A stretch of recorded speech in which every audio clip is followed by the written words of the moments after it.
My boyfriend got into an accident in my car and didn't tell me, and now he refuses to do anything about it. So I'm a 32-year-old woman, and I've been with my boyfriend, who's 35 years old, for a little over 3 years. Every once in a while, I let him drive my car when he's low on gas or if he had a good parking spot and he doesn't want to move it. A couple weeks ago, I got a call from my insurance company letting me know they need a statement about an accident.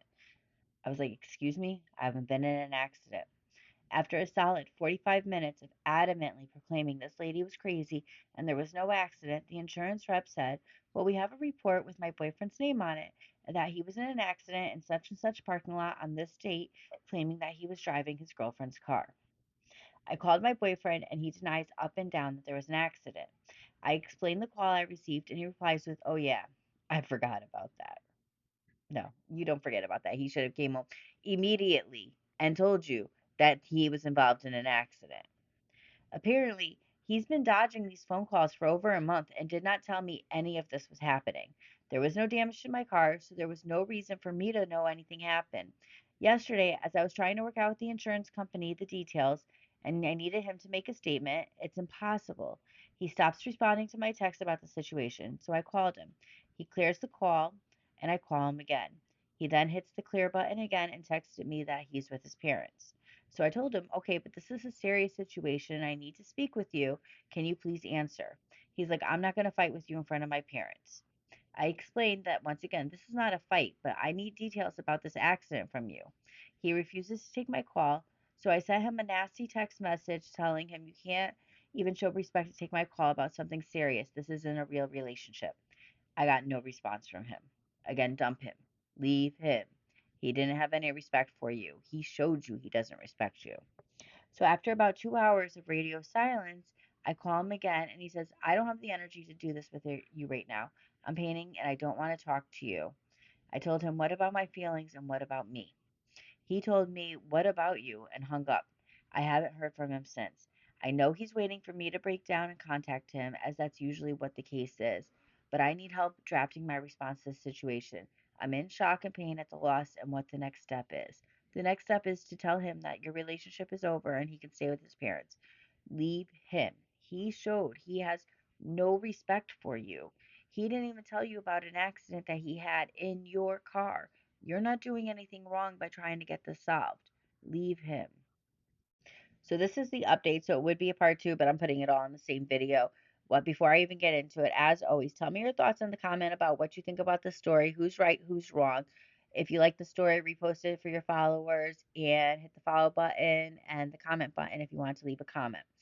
Now, I was straight up blown away by the support, suggestion, and compassion that I was shown by total strangers. Some of you guys had me laughing in one of the worst times of my adult life. A very kind gentleman from Scotland even offered to pay for my daughter and I to go out to a nice meal together because he noticed in the thread that I mentioned I was a single mom. That was sweet. See, there's a lot of people that will try to cheer you up and bring you up when you're going through something. Your boyfriend shouldn't be the one that's bringing you down. So I know most of you guys told me to ghost him, but I just couldn't. While undoubtedly that is what he deserves, I needed to hear from his perspective why he thought any of this was okay before I could close the door.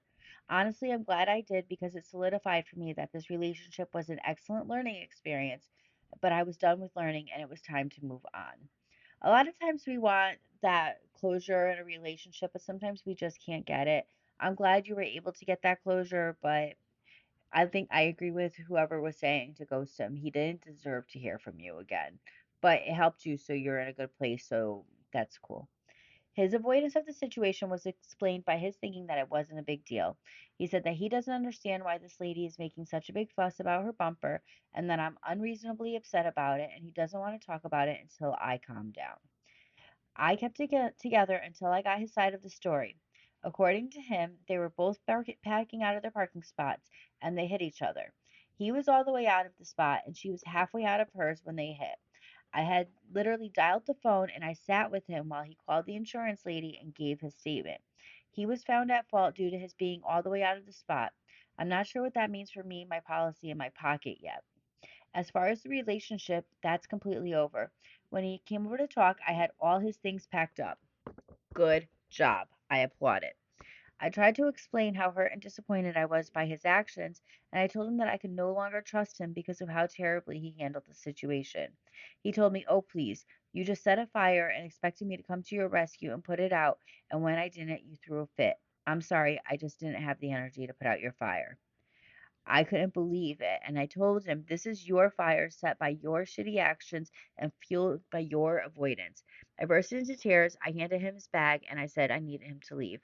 Now I told him anything that was left of mine at his place he can just throw away or leave it till his next victim or mother comes to clean his place.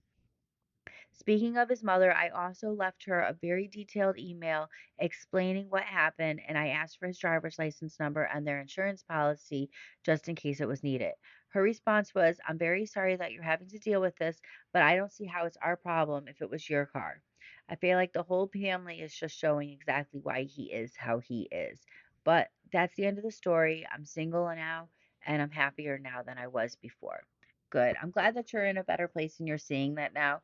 His mother's response actually solidifies why he acted how he acted. So it shows you're better off without him in your life. And it sucks and sometimes and it's hard, but sometimes you have to make those kinds of decisions just to be better off yourself. And it seems like you're in a better place now. So I think that it worked out well.